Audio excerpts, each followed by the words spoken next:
Salut à tous, alors pour répondre à la demande d'un visiteur, je vais vous montrer comment utiliser le plugin Sapling. Le plugin Sapling qui va nous permettre de créer des arbres. Alors j'ai beaucoup d'informations à vous donner en très peu de temps, donc je vais essayer d'être bref, mais compréhensible quand même, et de vous donner vraiment les clés pour pouvoir faire vos arbres. Alors, nouvelle scène, je supprime mon cube, et on va aller ici dans Fill, User Preference, Add-on et chercher ce fameux plugin. Dans Add Curve, vous avez Sapling. Voici. Moi, je vais vous en rajouter un autre petit pour que vous puissiez en fait voir sur quelle touche j'appuie, tout simplement. 3D View, et vous avez Scan Cascade. Voilà, ok. Alors, faites pas attention à ce que je fais. Voilà. Donc maintenant, ici, vous avez les touches sur lesquelles j'appuie pour que je puisse aller plus vite sans avoir besoin de redonner tous les raccourcis. J'ai placé ma lampe un peu plus vers l'avant. Voilà. Et donc maintenant, si je fais Shift A dans Curve, j'ai Add Tree qui va tout simplement m'ajouter un arbre. Alors pour l'instant, je n'ai que les courbes. Alors il faut savoir que c'est pour ça qu'on le trouve, ce plugin, dans la catégorie Curve, c'est qu'il nous fait des arbres à partir des courbes de Bézier. Donc ici, à gauche, je retrouve mon plugin. Donc on a plusieurs catégories: géométrie, branch splitting, branch grow, pruning, leaves, armature.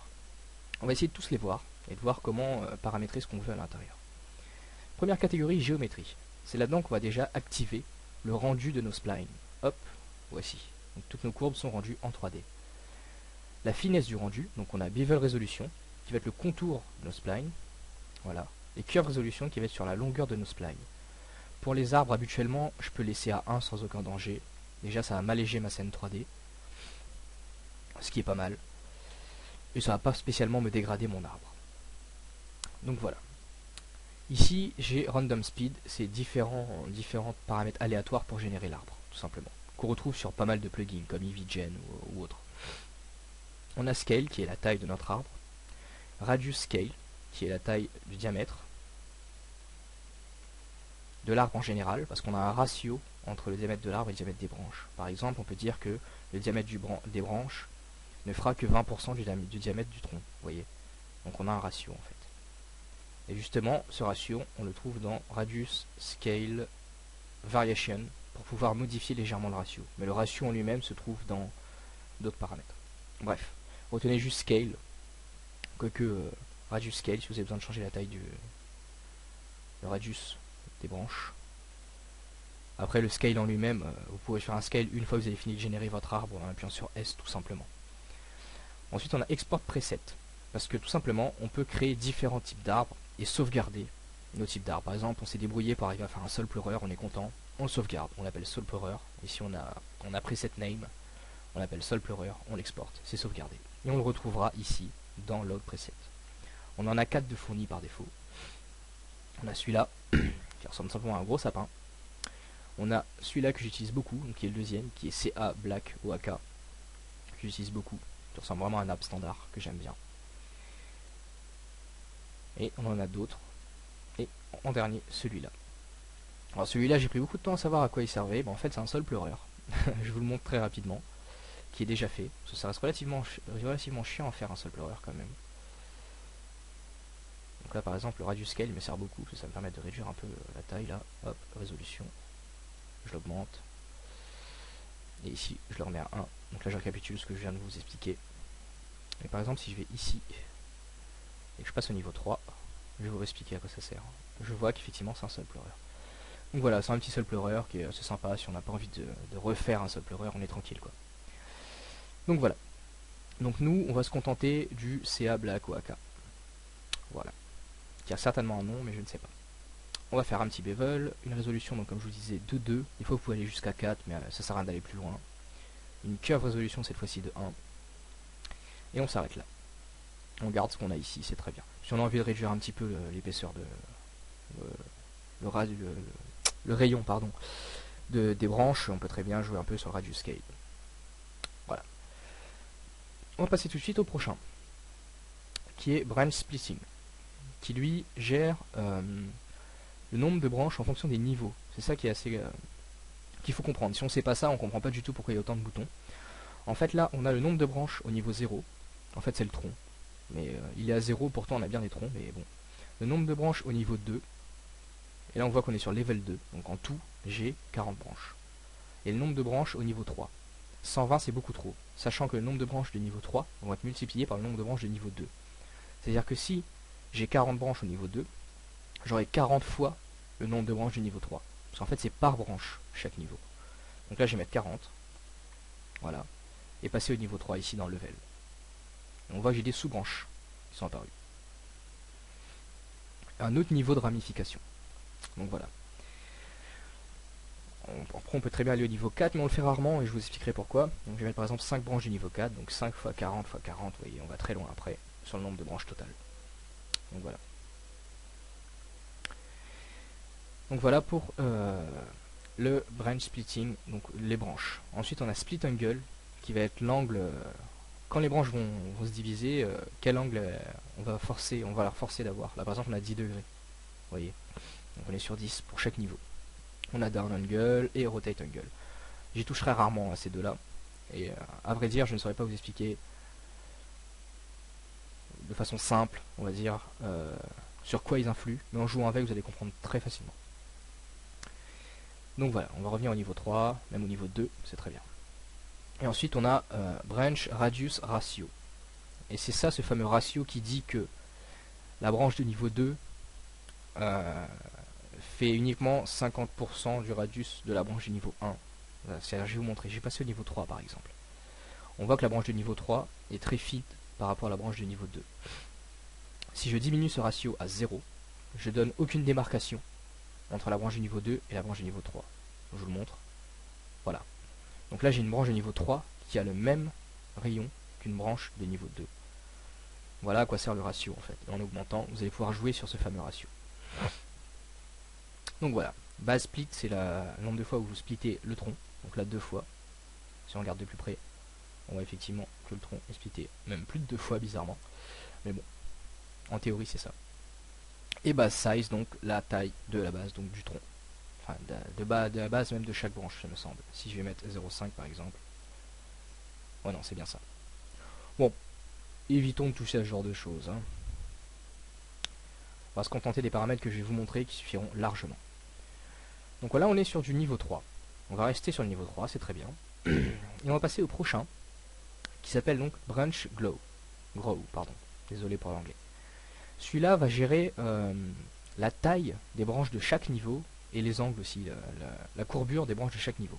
Alors ici vous avez length, qui est la taille. Donc on voit que la branche de niveau 1, donc le tronc, est à 1. La branche de niveau 2, donc celle-là, le niveau de ramification 2, est à 0,8 et l'autre, le niveau de ramification 3, est à 0,2. Imaginons que je trouve que ces branches de niveau 3 là sont beaucoup trop petites. Et je vais le passer plutôt à 0,4. Et il va m'allonger les branches de niveau 3. Tout simplement. Donc voilà. Ce qui peut être utile cette fois-ci pour refaire un 4e niveau de ramification si on en a envie. Et habituellement, c'est pas très utile d'aller à 4 niveaux, on va juste faire planter notre PC, on gagnera pas grand chose. Hein. Donc voilà. Ensuite on a curvature. Ça se prononce certainement pas comme ça, mais je dis comme ça se prononce. Hein. Enfin je le dis comme je le vois. Qui est en fait, on va dire un genre de bend, donc un facteur de courbure des branches. Donc, je vous montre là mes branches de niveau 2 qui sont ici par exemple.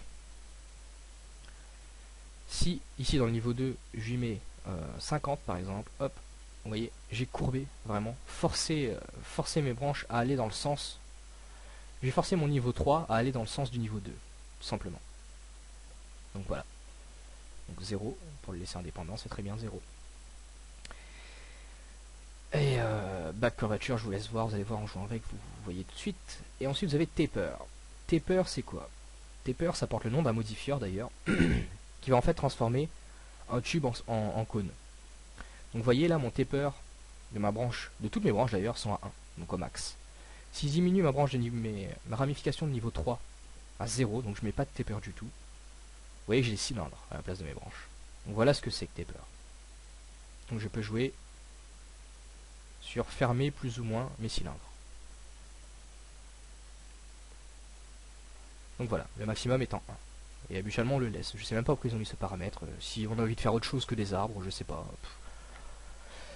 Mais bon, vous l'avez quand même, vous pouvez jouer là-dessus quand même.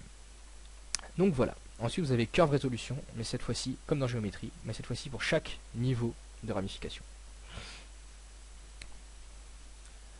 Très bien. Maintenant, on a aussi Vertical Attraction qui peut être utile. Lui influera uniquement sur le dernier niveau de ramification. Vertical Attraction va permettre de nous faire par exemple des sols pleureurs. C'est en fait ça va être l'attraction des branches vers le soleil.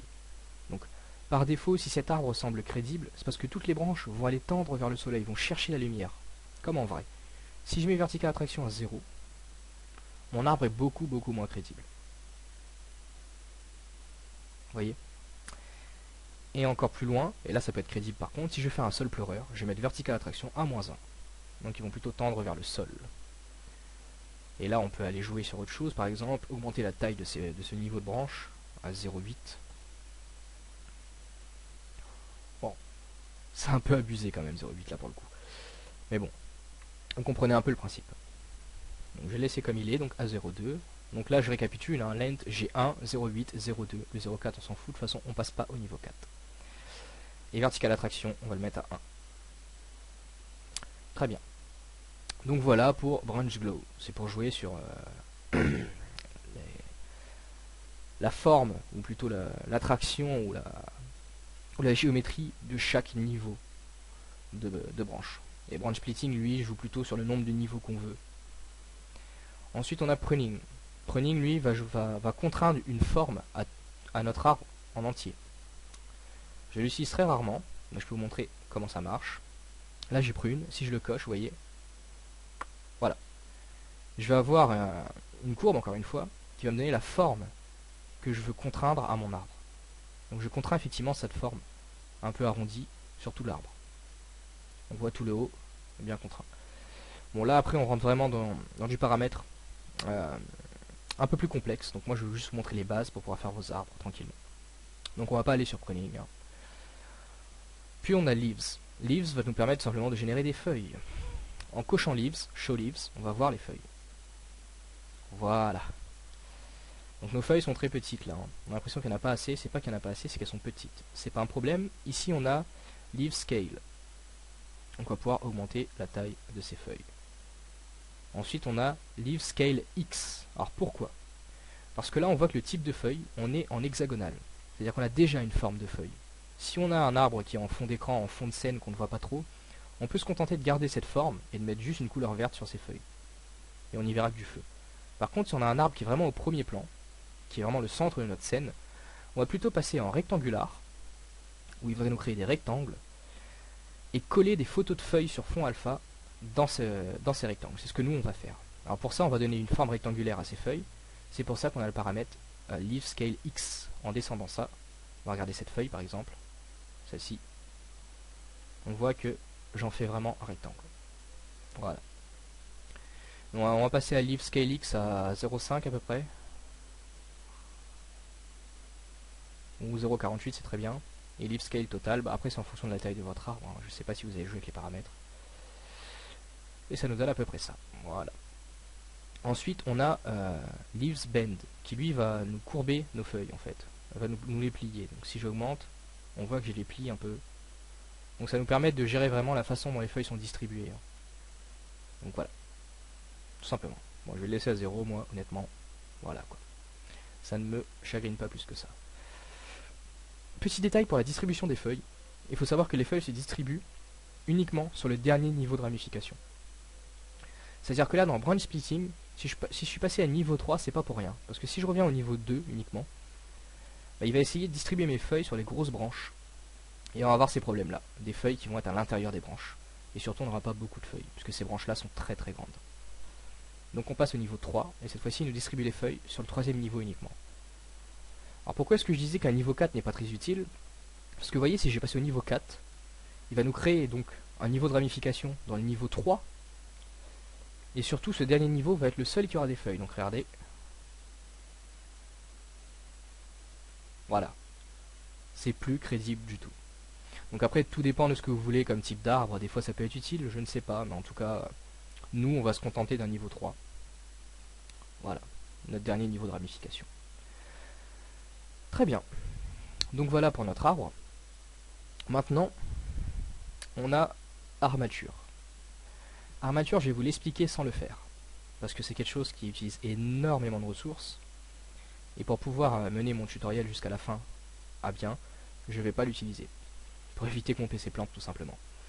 Use Armature va nous permettre de générer une armature pour chaque branche de l'arbre, pour tout l'arbre. Évitez de cliquer dessus pour l'instant, écoutez juste les explications, parce que vous allez avoir des problèmes.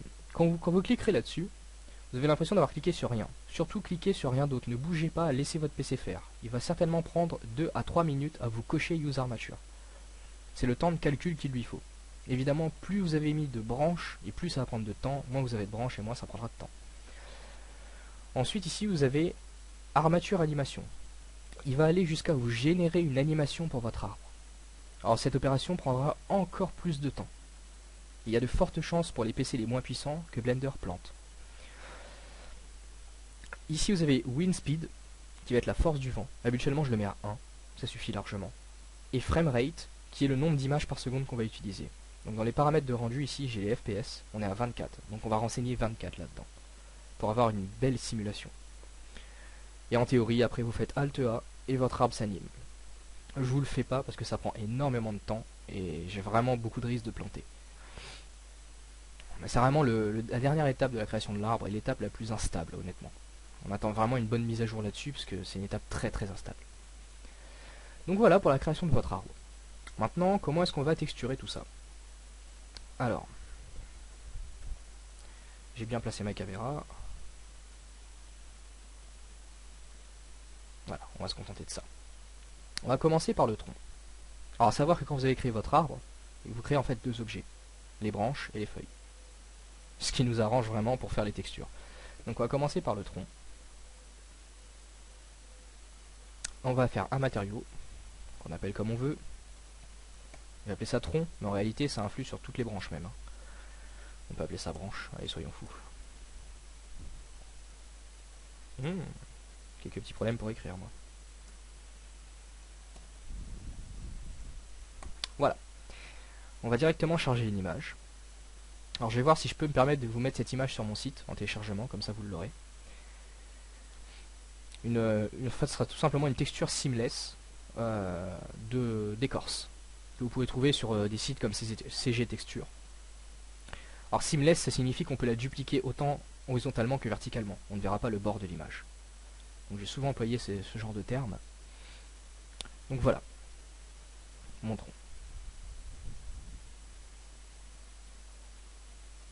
Comme vous voyez, j'ai une seule image et je vais pouvoir la dupliquer si j'agrandis ma board. Vous voyez, elle se duplique et on ne verra pas le bord. On voit très bien que c'est la même image effectivement, mais on ne voit pas de démarcation sur le bord de l'image.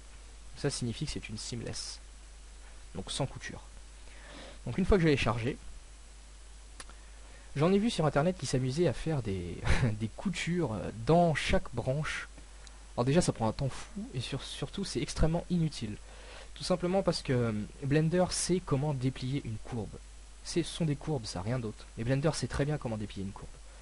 Donc on va aller dans coordonnées UV et ne rien lui renseigner, sans avoir besoin de faire de dépliage. Il saura déplier cette courbe. Donc je vous le montre. F12. Voilà. On a un bon dépliage.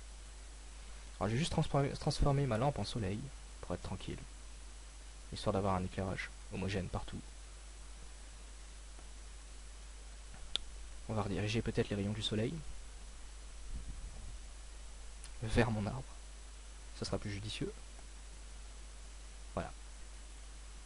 Et s'il faut, une petite ambiante occlusion à 0,2. Voilà, donc là j'ai vraiment surexposé mon arbre, hein. C'est juste pour qu'on voie bien ce qu'on fait. Donc on voit qu'il m'a bien mis mes textures tranquillement. Alors je vais peut-être passer en Full HD pour bien voir les détails de mes textures. Voilà.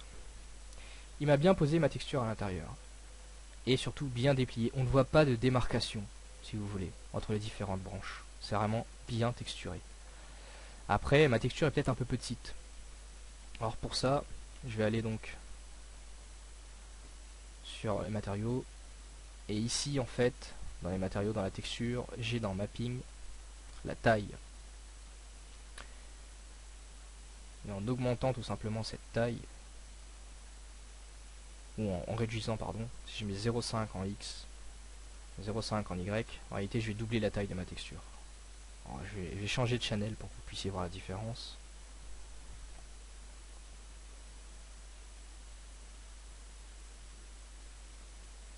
Vous voyez, là j'ai une texture très réduite, très refermée sur elle-même. Là j'augmente cette taille et j'obtiens un peu plus de détails.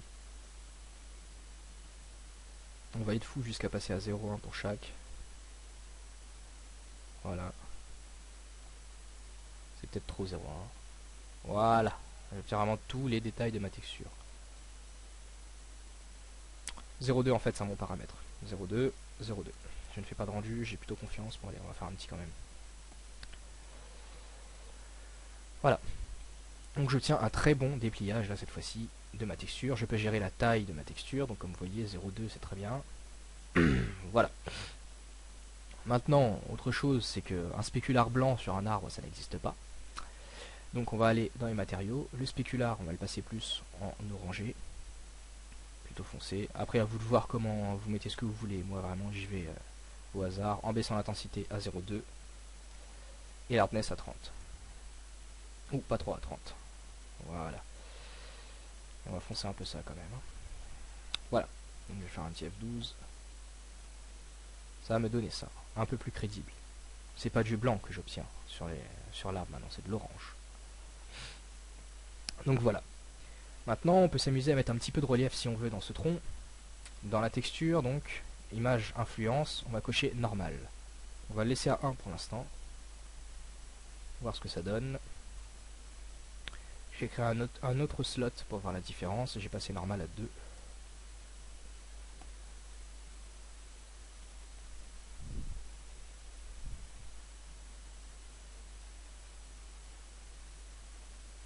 Il n'y a strictement aucune différence. J'ai juste essayé dans méthode tester le best quality.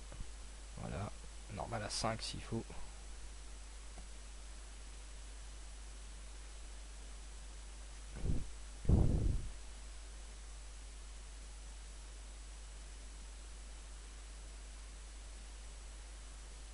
Ah oui, parce on le voit dans le spécular en fait, mais le spécular étant orangé, il est amoindri. Donc le normal, vous le passez, parce que vous aurez d'autres types d'éclairage hein, dans votre scène, donc le normal, vous le passez à 0,1 ou à 1, pardon. Ça sera très bien. Voilà. Maintenant pour les feuilles. Les feuilles, c'est la partie la plus délicate. Même si le plugin nous simplifie légèrement la vie, les feuilles restent la partie la plus délicate. Alors, je vais vous montrer ça. Ce que je vais faire, c'est que je vais déjà me placer sur une feuille que je vais utiliser comme repère pour pouvoir bien mapper mes feuilles. On va prendre par exemple celle-là. On la voit très bien. Et face à nous, voilà, cette feuille-là.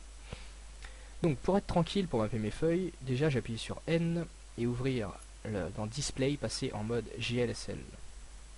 Voilà, pour pouvoir voir mes matériaux dans la vue 3D. Je vais choisir mes feuilles, faire un nouveau matériau, que je vais appeler feuille. Hein.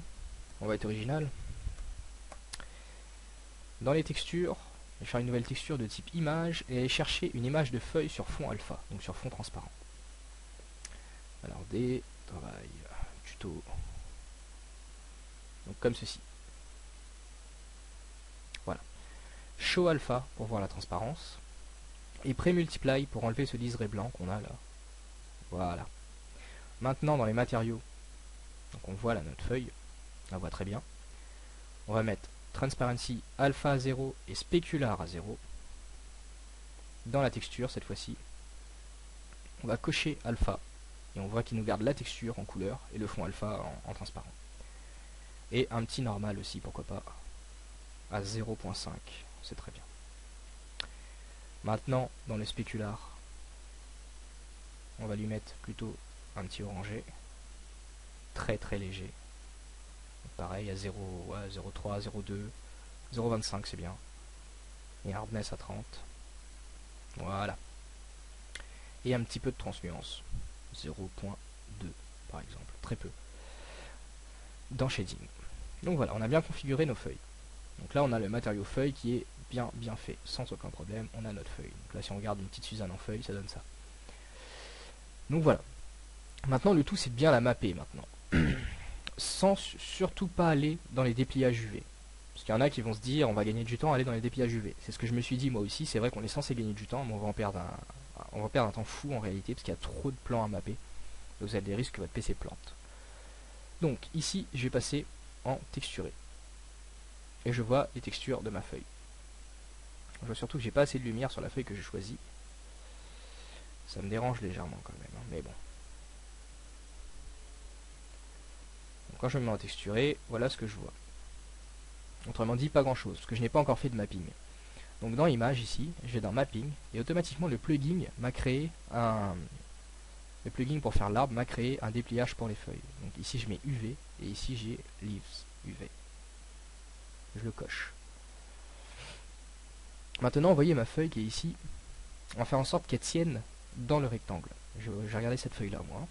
À vous de prendre une feuille de référence. Donc ma feuille qui est là, on va faire en sorte... Ou celle-là, tiens, celle-là elle est bien. Elle est bien isolée. Bon, on va prendre celle-là, c'est bien. Alors pour ça, vous avez ici dans Mapping, Offset et Size. Donc si je réduis Size X, je vais augmenter la taille de ma feuille. Donc je vais plutôt l'augmenter, Size X, donc pour réduire l'épaisseur de ma feuille. Et Offset, je vais le déplacer pour avoir ma feuille dans le rectangle. En jouant avec ces deux paramètres, on est tranquille. Voilà. Après, tout dépend de l'orientation de l'image que vous aviez de départ pour votre feuille. J'ai décoché normal pour l'instant parce que ça nous perturbe. Voilà. Alors moi personnellement, mon image, ma feuille était orientée vers le bas. Donc en fait, ça me donne une feuille qui est à l'envers, tout simplement. Alors pour pallier à ça, ce que je vais faire, c'est très simple. Je vais faire un scale de cette feuille sur l'axe Y, donc cet axe-là, mais en négatif. Il était à 1, je vais le mettre à -1. Et ça va retourner ma feuille. Je vais faire un petit rendu.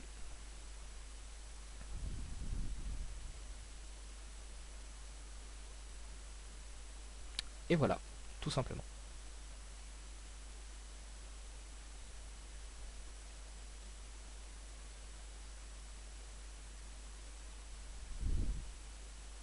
J'ai mes feuilles bien mappées. On va vérifier ça, hein. On va mettre ma caméra devant mes feuilles de référence. F12.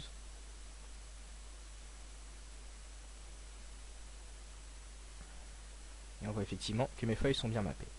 Maintenant, il y a un problème qui survient. Quand on ne connaît pas, on peut se dire ça manque de réalisme. On voit ici l'ombre des feuilles sur les autres feuilles sont des carrés. Tout simplement parce que l'ombre qui est utilisée, ce n'est pas du tout l'ombre de la feuille, mais l'ombre du plan sur lequel est la feuille. Pour pallier à ça, il va falloir sélectionner nos feuilles, et dans les matériaux, ici, Shadow, cocher Receive Transparent. Comme ça, il va recevoir la forme du transparent.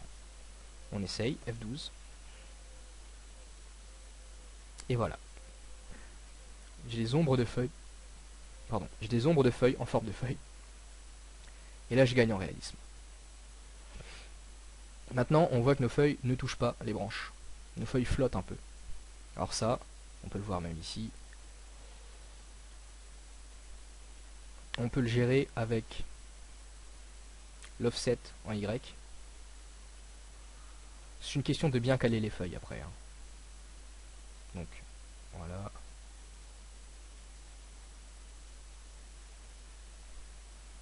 Voilà, on réduit l'X. Voilà, on décale. En réalité, le fond de la feuille ici doit toucher cette branche-là. Là, c'est vraiment si on veut aller dans le détail, hein. Voilà, on se rend compte que c'est plutôt moins 85, moins 0.85 qu'il nous faut, voilà, ou moins 0.82. Donc c'est vraiment pour aller dans le détail. Là, c'est bon. Et du coup, j'ai un morceau de feuille ici qui dépasse. Et si je fais mon rendu, je vais vraiment voir le morceau de feuille qui dépasse. Qui est ici, ici. Donc pour ça, en fait, dans Image Mapping, on va pas mettre Repeat, mais Clip. On refait un rendu. Pour voir, en fait, tout simplement pour voir l'image une seule fois. Donc, vous voyez, là je suis sur Clip, j'étais sur Repeat. Donc Repeat, il me répète mon image. Clip, il m'en met qu'une.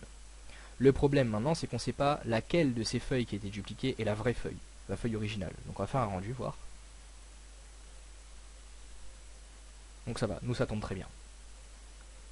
Et voilà, on a nos feuilles bien placées sur le bout des branches. Très bien. Maintenant, on va mettre un petit peu de normal. 1,05. C'est peut-être beaucoup 0,5. Plutôt mettre 0,2.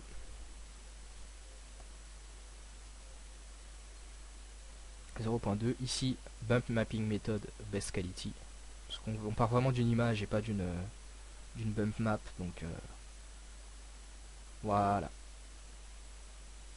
Là on a la feuille. Là on a de belles feuilles. C'est très très bien. Peut-être un peu trop marqué au niveau du normal. Donc au lieu de mettre 0.2, on va mettre 0.15. Ça devrait être pas mal. Ou 0.1. Après, c'est à vous de voir. On va mettre ça à 0.1. Ouais, 0.1, c'est très bien. Donc voilà. Maintenant, on va faire un petit rendu général.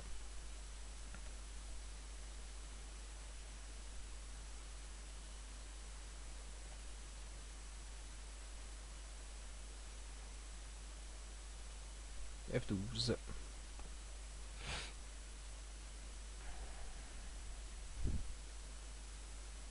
On va voir ce qu'on obtient. Et là, on a tout ce qu'il nous faut. Maintenant, on peut trouver l'arbre, le tronc plutôt trop clair. C'est possible. Après, c'est une question de goût. Bah ça, soit vous utilisez une autre texture, ou sinon avec la même texture, vous pouvez très bien aller donc dans la texture de ce tronc, dans Color ici, diminuer Brightness, qui va assombrir l'image. Donc assombrir le tronc, tout simplement.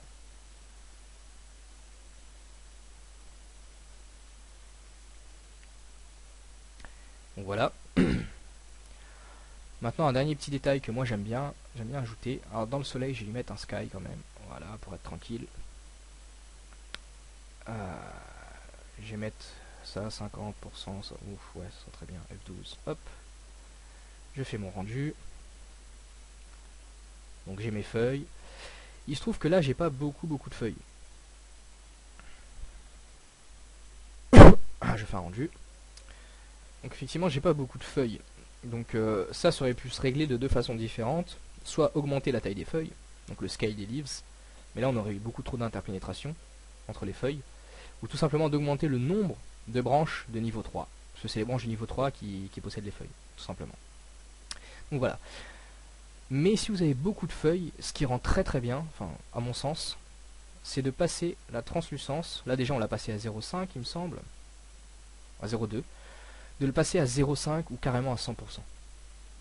Ça va permettre de bien délimiter chaque feuille. Et en fait la lumière va traverser les feuilles. Donc on aura des feuilles plus sombres que d'autres, selon le nombre de feuilles qui est derrière la feuille.